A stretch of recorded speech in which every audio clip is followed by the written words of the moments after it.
¿Alguna vez has sentido que le rezas a un techo? Que tu clamor, tu oración desesperada, se pierde en un eco vacío y que Dios, simplemente, está en silencio? Si esa sensación de soledad espiritual te resulta familiar, quédate, porque lo que estás sintiendo no es tu culpa. No es que hayas perdido la fe o que hayas cometido un pecado imperdonable. Ese silencio que te atormenta es el eco de un misterio de miles de años, la herida abierta por la pérdida del último lugar físico en la tierra, donde la voz de Dios resonó con claridad.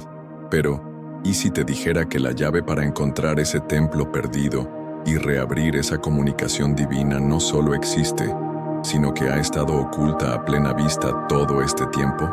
En este video, vamos a desenterrar uno de los secretos más profundos de la Biblia. No te daré respuestas fáciles ni clichés religiosos. Te llevaré en un viaje a través de profecías olvidadas, revelaciones impactantes y la verdad sobre por qué Dios parece callar, para entregarte al final una solución tan poderosa que puede transformar tu fe y tu conexión con el Espíritu para siempre. Antes de que nos sumerjamos en este viaje increíble, quiero pedirte algo que para mí es muy valioso. Comenta aquí abajo desde qué ciudad o país nos estás viendo. Me llena el corazón de una alegría inmensa saber hasta dónde llega este mensaje, y es un privilegio ver cómo estas experiencias tocan almas en tantos lugares diferentes. Tu comentario crea una conexión poderosa entre nosotros, y si sientes en tu interior que este es el tipo de alimento espiritual que estabas buscando, si estás cansado de respuestas superficiales, entonces te invito a que te suscribas al canal y actives las notificaciones. No querrás perderte ni un segundo de lo que estamos a punto de descubrir juntos. Prepárate, porque hoy vamos a encontrar la puerta al verdadero templo.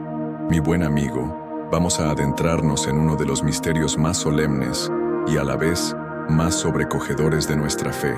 Piensa por un instante en lo que significaba el templo en la antigüedad. No era solo un edificio de piedras y oro. ¿Qué va? Era el mismísimo corazón espiritual de una nación, el lugar donde el cielo y la tierra se besaban, el único punto en el mapa donde la voz de Dios resonaba con una claridad que hacía temblar las almas. La gente común no podía simplemente entrar y charlar con el Creador. Todo estaba rodeado de símbolos y rituales sagrados, diseñados para proteger a los hombres de una santidad tan pura que podría consumirlos. Era allí donde se realizaba la oración que sostenía al mundo, donde se buscaba el perdón por los pecados y se mantenía viva la frágil llama de la alianza. La majestuosidad de esa conexión, la certeza de que el Espíritu de Dios habitaba en un lugar físico, era el pilar de todas las creencias de Israel. Pero, como en todas las grandes historias de la Biblia, la luz más brillante puede dar paso a la más profunda oscuridad, y ese eco divino, créeme, tuvo un último y desgarrador suspiro antes de desvanecerse entre las ruinas y el silencio. Fíjate bien, porque este no es un cuento para dormir, sino una de las revelaciones más duras del Antiguo Testamento. El profeta Ezequiel, un hombre que vivió el castigo del exilio en su propia carne, nos regala una visión que pone los pelos de punta. Él vio, con sus propios ojos espirituales, como la gloria de Dios, esa presencia luminosa y potente que los teólogos llaman la Shekinah, literalmente abandonaba su casa. ¡Ay, qué momento tan desolador! Imagina la escena. Los querubines, esos ángeles poderosos, baten sus alas y la nube de gloria se eleva lentamente del lugar santísimo, se detiene en el umbral del templo, como dudando, como dando una última oportunidad, y luego se marcha. Se fue. Así de simple y así de terrible. No fue un arrebato de ira, sino una consecuencia directa de las herejías y la idolatría que habían manchado el lugar sagrado. Era un juicio silencioso pero definitivo. La partida de Dios no fue anunciada con trompetas del Apocalipsis, sino con un vacío ensordecedor que dejaba atrás un cascarón hermoso, pero sin alma, un cuerpo sin espíritu. Ese fue el verdadero principio del fin, el momento en que se plantó la semilla de la destrucción que vendría después. Ahora, demos un salto en el tiempo, porque la historia tiene un eco tremendo. Siglos después, ya en los tiempos del Segundo Templo, aquel reconstruido con más sudor y lágrimas que oro, La sensación de que algo faltaba era un secreto a voces entre los sabios. Justo antes de que los romanos lo arrasaran en el año 70, el historiador Flavio Josefo, que no era precisamente un hombre de poca monta, documentó sucesos que hoy leeríamos en portales de noticias paranormales. Habló de una luz extraña en el santuario, de un portón de bronce macizo que se abrió solo en mitad de la noche, y lo más escalofriante, de una voz que se escuchó desde el interior del lugar santísimo diciendo: «Nos vamos de aquí». Imagínate eso, no eran demonios ni fantasmas, era el eco de la profecía de Ezequiel cumpliéndose de nuevo. La paciencia divina se había agotado tras incontables advertencias. El sacrificio de animales ya no era suficiente para cubrir la magnitud de los pecados. La destrucción del templo no fue solo una derrota militar, fue la manifestación física de un divorcio espiritual, la consecuencia de haber rechazado al propio Mesías que caminó por sus atrios. Fue la prueba definitiva de que un edificio, por sagrado que sea, no puede contener a Dios si el corazón de la gente está lejos de Él. Y entonces, ¿qué queda cuando la voz se calla y los muros caen? Queda un silencio profundo, una oscuridad espiritual que obliga a redefinir la fe desde sus cimientos. La pérdida del templo significó el fin de los rituales milenarios, el fin del sacerdocio como se conocía, y el comienzo de una diáspora dolorosa, un castigo que esparció a un pueblo por el mundo. Este vacío no es solo un hecho histórico, es una herida espiritual que plantea la pregunta fundamental para cada creyente: ¿cómo nos conectamos con Dios sin un lugar físico designado? ¿Cómo encontramos la redención cuando el altar del sacrificio es solo un montón de escombros? Esta tragedia, este silencio sepulcral, es en realidad el preludio de una de las revelaciones más extraordinarias del Nuevo Testamento, una que cambiaría para siempre el concepto de lo que es un verdadero templo. Pero para entender esa nueva construcción, primero debemos explorar a fondo la gloria que se fue, la Shejiná, y lo que su partida realmente significó para el destino de Israel y de toda la humanidad. Ahora, mi amigo, agárrate fuerte porque vamos a hablar de la Shejiná. Esta palabra hebrea, que no encontrarás escrita tal cual en la Biblia, es uno de esos secretos teológicos que describen algo que está por todas partes en las Escrituras: la presencia manifiesta, visible y palpable de Dios. No estamos hablando de una idea o un símbolo abstracto, para nada. La Shejiná era el fuego que ardía en la zarza sin consumirla, la columna de nube y fuego que guió a Israel por el desierto, esa luz insoportable en el monte Sinaí que hizo que el rostro de Moisés brillara. Era, para que me entiendas, la prueba irrefutable de que el Creador del universo había decidido acampar, habitar, poner su tienda de campaña en medio de su pueblo. Era el más grande de los milagros continuos. Perder la Shejiná del templo no fue simplemente perder el favor divino. Fue como si el sol desapareciera del cielo en pleno mediodía, dejando un frío y una oscuridad que calaban hasta los huesos. La implicación era clara y aterradora. El ancla que conectaba a Israel con el cielo se había soltado, dejándolos a la deriva en un mar de incertidumbre espiritual. Y aquí la cosa se pone aún más seria, porque la partida de la Shejiná desencadenó una catástrofe espiritual con consecuencias muy prácticas. La gloria de Dios no era un adorno, era el escudo protector de la nación. Sin ella, Israel quedaba expuesto, vulnerable no solo a los ejércitos enemigos, sino a algo mucho peor, a la influencia de demonios, a la seducción de los cultos paganos y a la desesperación de las almas que ya no sentían a su rey en medio de ellas. Su oración parecía rebotar contra un techo de bronce. El sistema de sacrificio, diseñado para buscar el perdón y la redención, perdía su eficacia sin la presencia divina para aceptarlo. Este fue el verdadero castigo del exilio, mucho más profundo que la destrucción física. Fue el silencio de Dios. Era un tipo de infierno en la tierra, la sensación de abandono total, de tener que navegar sin el mapa y la brújula que siempre los había guiado. Cada hombre y mujer piadosa sentía en su espíritu ese vacío, esa terrible sensación de orfandad que ponía en jaque toda su fe y sus creencias. Pero, ¿sabes qué es lo más increíble? Para los profetas, para esos hombres santos como Jeremías y Ezequiel, Esto no fue una sorpresa. De ninguna manera. Ellos llevaban años siendo la voz de alarma, gritando en las plazas que los pecados del pueblo, la corrupción, la injusticia, las herejías y el descarado coqueteo con ídolos abominables estaban literalmente ofendiendo y empujando a Dios fuera de su propia casa. Sus profecías no eran amenazas de un futuro lejano, eran un diagnóstico en tiempo real de una enfermedad espiritual que se estaba comiendo a la nación por dentro. Describieron con un dolor inmenso cómo cada altar idolátrico era una afrenta, cómo cada acto de injusticia social era un ladrillo más en el muro que separaba al pueblo de su Dios. Para ellos, la partida de la Shejiná no fue una decisión arbitraria de un creador enfadado, sino la consecuencia lógica y natural de un pacto roto. Era el juicio divino desplegándose ante sus ojos, una lección terrible pero necesaria sobre la santidad de Dios y la fragilidad de la condición humana sin su guía. La naturaleza, como bien dicen, aborrece el vacío, y el corazón humano todavía más. Con la gloria de Dios ausente, ¿qué crees que llenó ese inmenso espacio en el templo y en la vida del pueblo?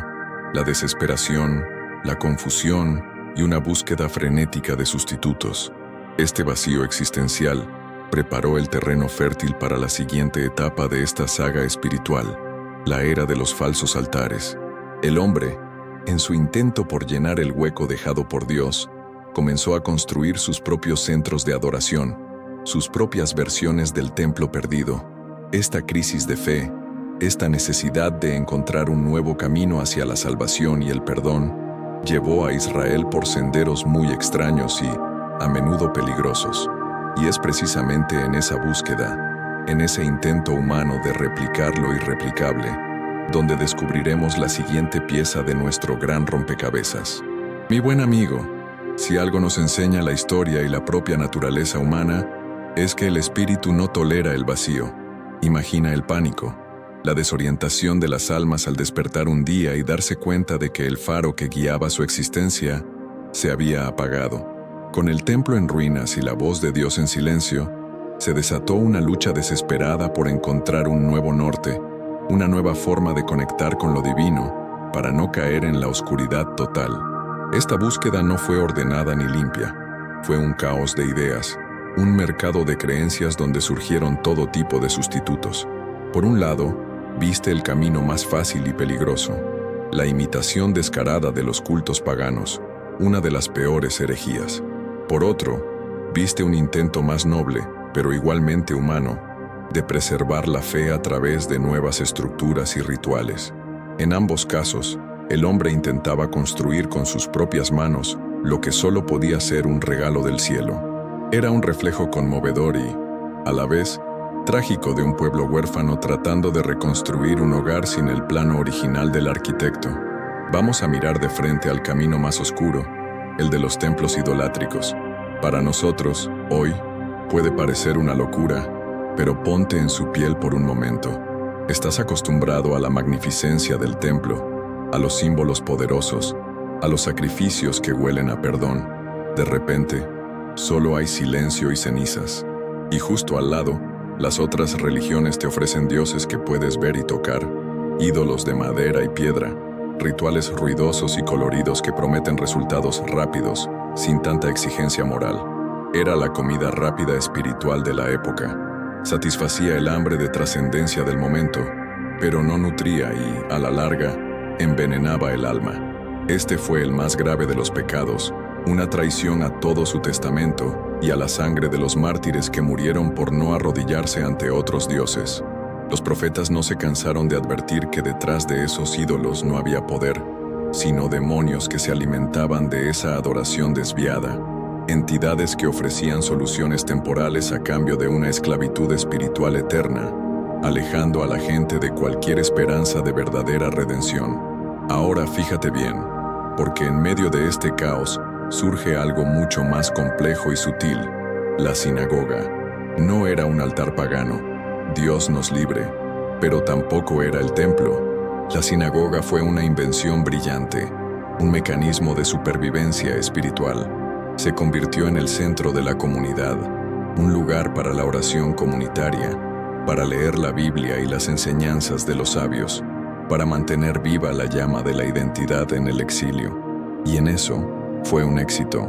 Pero, y este es un pero gigante, la sinagoga era, en esencia, un monumento a una ausencia. Era como tener la foto de un ser amado en lugar de poder abrazarlo. No había lugar santísimo, no había arca de la alianza, no había Shekinah. Lo más importante, no había sacrificio por el pecado. El sistema cambió drásticamente.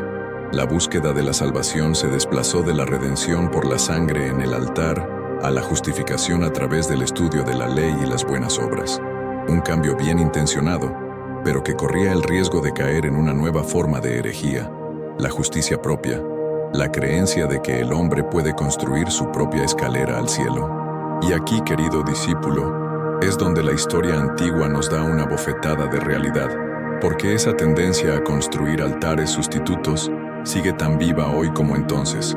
Cuando no sentimos la presencia de Dios, ¿qué hacemos? Construimos el altar del éxito profesional, donde sacrificamos a la familia, practicamos el culto al cuerpo en el gimnasio, buscando la inmortalidad en la vanidad, buscamos revelaciones en ideologías políticas que prometen un paraíso en la tierra, o en gurús de autoayuda que venden una salvación de bolsillo. Incluso nuestras religiones pueden volverse un falso altar si nos enamoramos más de los rituales, de los edificios o de la estructura de poder que de la búsqueda honesta del espíritu. Este anhelo humano por un lugar sagrado físico es tan persistente que las profecías sobre un tercer templo en Jerusalén siguen encendiendo la imaginación y la esperanza de millones. Pero, ¿es esa la verdadera respuesta de Dios? ¿O es una distracción, una trampa final antes del gran juicio? Mi amigo, ahora entramos en un terreno fascinante y a la vez peligroso, el de las profecías sobre un futuro templo. Después de tanta oscuridad y silencio, es natural que el alma anhele una señal, una prueba concreta de que Dios no ha olvidado su pacto. Y esa prueba, para muchos, se encuentra en la visión increíblemente detallada que se le dio al profeta Ezequiel. Ponte en situación. El pueblo está en el exilio, humillado, su templo es un montón de cenizas y sus pecados pesan como una losa. Y justo ahí, en medio de la desesperanza, Dios le abre los cielos a Ezequiel y le muestra el plano de un nuevo templo, perfecto y glorioso. No es una visión borrosa, ¿qué va? Es un plano arquitectónico divino, con medidas exactas para cada puerta, cada atrio y cada altar, todo dictado por un ángel con una vara de medir. Esta profecía se convirtió en el ancla de la fe de los exiliados, la promesa tangible de una futura redención y restauración, la prueba de que en el Antiguo Testamento también se hablaba de una resurrección, no solo del hombre, sino de la nación y su centro de adoración. Pero como en todo buen misterio de la Biblia, el camino de la interpretación se bifurca. ¿Qué hacemos con esta visión de Ezequiel? Por un lado, tienes a quienes la leen de forma literal, creen que es un plano real para un tercer templo que debe ser construido en Jerusalén antes o durante el reinado del Mesías. Para ellos, los rituales y sacrificios descritos allí se reanudarán, cumpliendo al pie de la letra la palabra profética. Hoy en día, hay gente en Jerusalén preparándose para esto, lo que te demuestra la fuerza de esta creencia. Pero por otro lado, hay quienes ven en esta visión un símbolo extraordinariamente poderoso. Argumentan que su perfección es inalcanzable para manos humanas y que en realidad es una representación de la obra perfecta y completa de Cristo y de la Iglesia. El río de vida que emana del templo no sería de agua literal, sino el Espíritu Santo fluyendo para dar vida al mundo. Dependiendo del camino que tomes, tu visión del Apocalipsis y de la salvación cambia por completo. ¿Es una metafísica a construir o una realidad espiritual a experimentar? Y justo cuando crees que puedes elegir una opción, el Nuevo Testamento, especialmente a través del apóstol Pablo y el libro del Apocalipsis, lanza una advertencia que te hiela la sangre. Ojo con esto, que es crucial. Pablo, en 2 Tesalonicenses, habla del hombre de pecado, la máxima personificación de la herejía, el anticristo, y dice que este individuo llegará a tal punto de arrogancia que se sentará en el templo de Dios, haciéndose pasar por Dios. Detente y piensa en la magnitud de esta trampa. Un templo judío reconstruido en Jerusalén, aclamado por el mundo como un milagro de paz y un paso hacia la unidad de las religiones, podría convertirse en el escenario del mayor engaño de la historia. El adversario, el maestro de la mentira, no usará la fuerza bruta al principio, sino que seducirá a la humanidad usando sus más profundos anhelos espirituales en su contra. El mismo lugar que representa la fe y la oración podría ser profanado para el culto al hombre, la abominación final que desencadenaría el juicio de Dios. Entonces, ¿cuál es la respuesta?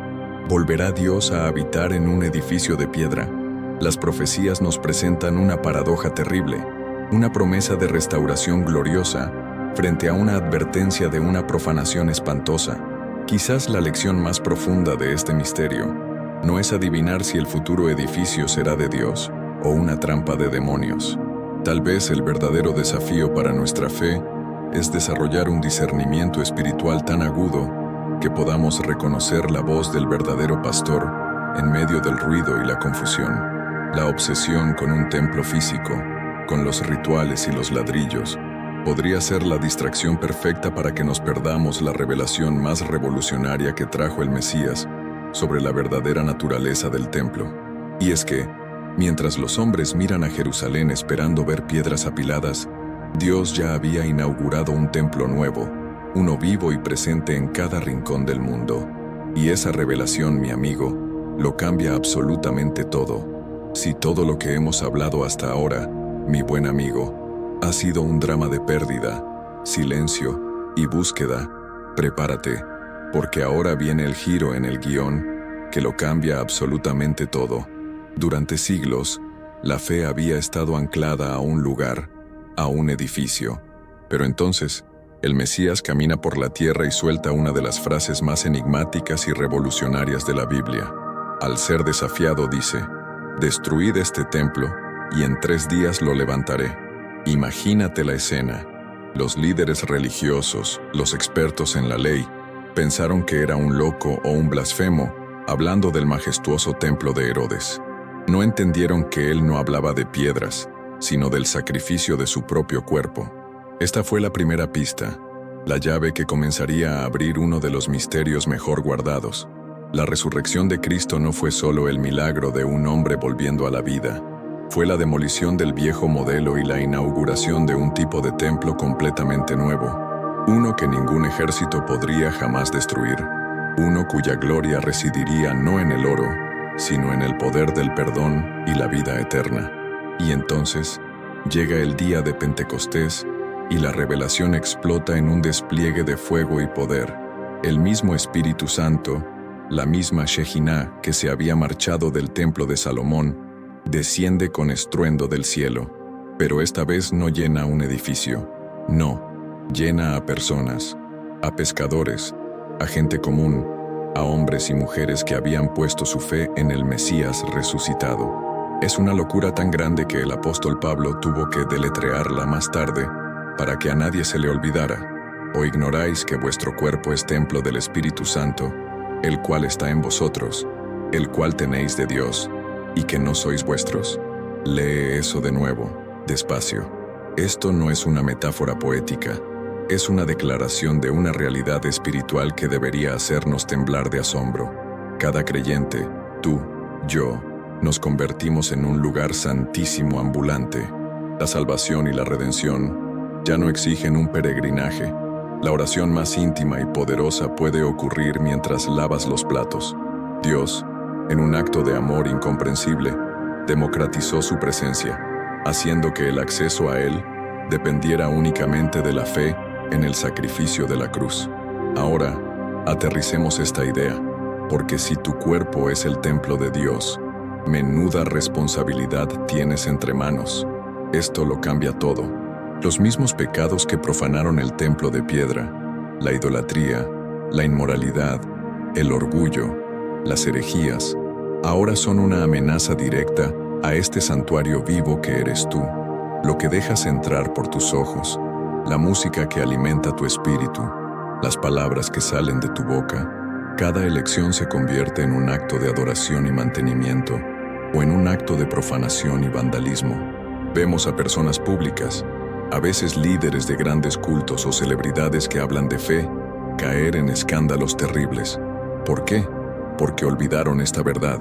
Creyeron que el templo era su escenario o su mega iglesia, cuando el verdadero campo de batalla por su alma estaba en su interior. Esta verdad nos llama a una vida de santidad, no por un miedo infantil al castigo del infierno, sino por una profunda y reverente gratitud por el huésped divino que hemos invitado a morar dentro de nosotros. Esta asombrosa revelación del Nuevo Testamento es la respuesta definitiva a por qué el modelo antiguo tenía que terminar. Hacía falta un silencio, mi amigo, una pausa dramática en la historia, para que la humanidad pudiera asimilar un cambio de paradigma tan brutal. Si la voz de Dios hubiera seguido resonando desde un único lugar físico en Jerusalén, nadie habría levantado la mirada para buscarlo en otro sitio, y mucho menos se les habría ocurrido buscarlo dentro de sí mismos. Ese silencio entre los dos testamentos, ese aparente abandono, no fue un capricho divino. Fue un acto pedagógico magistral. Fue Dios creando el espacio y la necesidad para que esta nueva y profunda lección pudiera ser aprendida por sus hijos. Era la quietud necesaria antes de que comenzara la sinfonía de la gracia, y esa misma lógica nos ayuda a entender por qué Dios a veces parece callar hoy. Ese silencio, que a tantos atormenta, tiene un propósito. Hemos hablado de un templo sin gloria y de un templo vivo. Pero ¿qué pasa en el pasillo que los conecta? ¿Qué sucede en ese larguísimo y angustiante período de 400 años entre el último profeta del Antiguo Testamento, Malaquías, y el grito de Juan el Bautista en el desierto? 4 siglos. Imagina la ansiedad. La oración continuaba. Los rituales en el segundo templo se realizaban con una precisión casi desesperada, pero los cielos estaban cerrados. El teléfono rojo con el cielo estaba descolgado. Esto no era solo la ausencia de nuevas profecías, era una crisis espiritual que carcomía el alma de la nación, llevándolos a preguntarse si sus pecados habían finalmente cortado el hilo de la comunicación para siempre. Este silencio, mi amigo, no es un mero dato histórico. Es el eco de los desiertos personales que todos, en algún momento, tenemos que cruzar, esos periodos en los que nuestra fe se siente como un grito en una habitación vacía, y nos preguntamos si Dios se ha ido de vacaciones y se ha olvidado de nosotros. Pero, ¿y si te dijera que ese silencio no fue un abandono, sino una de las estrategias pedagógicas más brillantes de Dios? Piénsalo como un detox espiritual. Durante siglos el pueblo se había acostumbrado, casi mal acostumbrado a un flujo constante de milagros, de revelaciones y de profetas que les decían qué hacer. Dios necesitaba destetarlos de esa dependencia del espectáculo sobrenatural para que pudieran madurar. El silencio los forzó a aferrarse a lo que ya tenían, la palabra escrita, el testamento. Fue la época en que la Biblia se convirtió en el centro absoluto, donde los escribas la estudiaban hasta la última letra para mantener viva la esperanza. Dios estaba enseñando a su pueblo a caminar por fe y no por vista, a confiar en las promesas ya dadas, en lugar de exigir una señal nueva cada día. Era un entrenamiento intensivo del espíritu, una preparación indispensable para la llegada del Mesías, cuyo reino no se establecería con demostraciones de poder que dominaran a los hombres, sino con un sacrificio de amor que transformaría sus corazones desde adentro. Lejos de ser el silencio de una tumba, era el silencio de un vientre a punto de dar a luz. No era un silencio vacío, sino preñado de propósito y expectación. El Antiguo Testamento se cierra con la promesa de Malaquías de que Elías vendría antes del día grande y terrible del Señor. Cada generación durante esos 400 años vivió bajo la sombra de esa promesa. Estaban esperando, anhelando. Este silencio prolongado creó una sed espiritual tan inmensa en el pueblo que, cuando Juan el Bautista finalmente apareció con su mensaje radical de arrepentimiento, las multitudes corrieron hacia él. Estaban listos. El silencio había arado la tierra dura de sus corazones y la había preparado para la siembra de la nueva alianza. Fue como la quietud y la oscuridad de un teatro justo antes de que se levante el telón para el acto principal. No era un silencio de muerte, sino la calma que precede a la irrupción del evento que dividiría la historia humana, la llegada de aquel que sería, a la vez, salvación y juicio. Y aquí es donde todo esto te toca a ti, hoy, en pleno siglo XXI, porque entender la razón de ese silencio profético lo cambia todo para nosotros. ¿Cuántas veces has sentido que tu oración no pasa del techo? ¿Que Dios está mudo ante tu dolor o tu incertidumbre? Ese silencio, que a menudo interpretamos como castigo o abandono, puede ser otra cosa. Incluso los más grandes santos de la historia, como la Madre Teresa de Calcuta, confesaron en sus diarios haber pasado décadas en esta noche oscura del alma.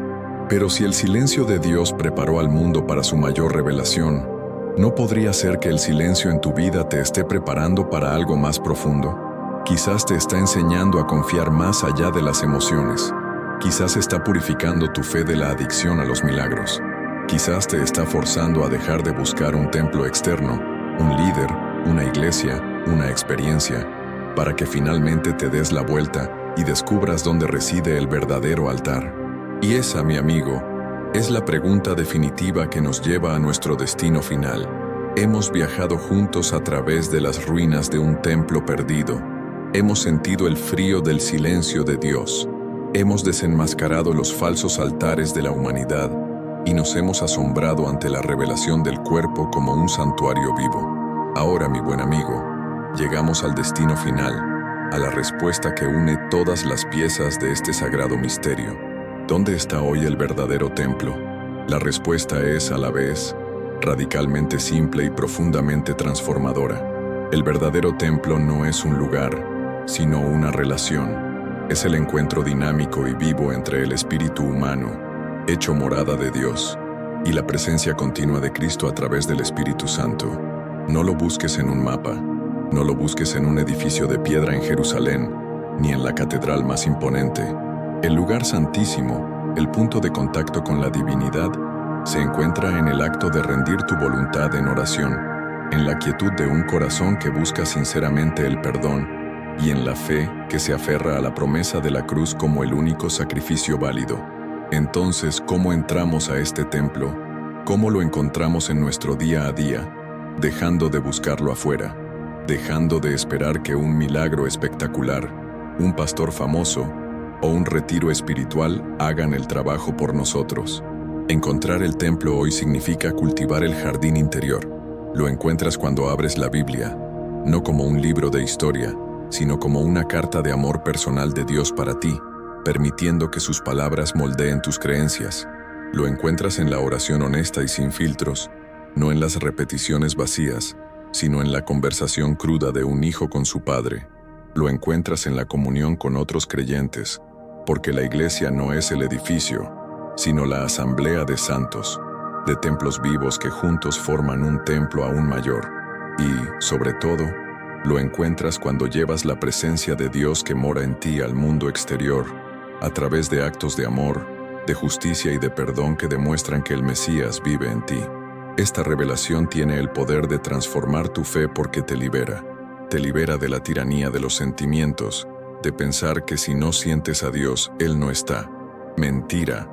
El templo del Espíritu Santo no cierra por mal tiempo emocional. Te libera del miedo al silencio de Dios, porque ahora entiendes que el silencio puede ser una invitación a escuchar más atentamente dentro de ti. Te libera de la dependencia de lugares o personas, porque tu conexión con el Creador se vuelve portátil, personal e inquebrantable. Esta es la máxima salvación de la ansiedad espiritual. Es entender que la redención no es un evento pasado, sino una realidad presente que habitas cada segundo de tu vida. Ya no eres un simple espectador de las maravillas de Dios. Te has convertido en el escenario donde esas maravillas ocurren, el tabernáculo viviente para su gloria. Así que, al final de nuestro viaje, la pregunta ya no es dónde está el templo, sino si estás dispuesto a vivir como el templo que eres. Esta es la culminación de todas las profecías, la herencia de todos los mártires, el propósito final del sacrificio en la cruz. No se trata de reconstruir muros de piedra, sino de edificar una vida de santidad y comunión. Es despertar cada mañana, y recordar que el arquitecto del universo ha elegido tu corazón como su dirección favorita en la tierra. Vivir con esa conciencia es la respuesta, es el camino, es la meta. Es tener el cielo no como un destino futuro, sino como una realidad que comienza ahora mismo, dentro de ti. La búsqueda ha terminado, mi amigo. Es hora de empezar a habitar el lugar que siempre te ha estado esperando. Hemos viajado desde las ruinas de un templo de piedra hasta la revelación de que el verdadero templo sagrado vive y respira dentro de ti. La búsqueda ha terminado. Así que la pregunta provocativa que te dejo hoy es esta. Sabiendo que eres la morada del Espíritu de Dios, ¿cómo vas a tratar ese templo a partir de mañana? Deja tu reflexión en los comentarios. Me impacta profundamente leer cómo estas verdades transforman vidas. Si este mensaje tocó tu corazón, deja tu like y suscríbete para que nuestra comunidad de buscadores de la verdad siga creciendo. Y una última cosa muy importante. ¿Sobre qué misterio, profecía o personaje de la Biblia quieres que investiguemos en nuestro próximo video? Tu comentario es mi guía. Un abrazo grande y que la paz de saberte un templo vivo te acompañe siempre.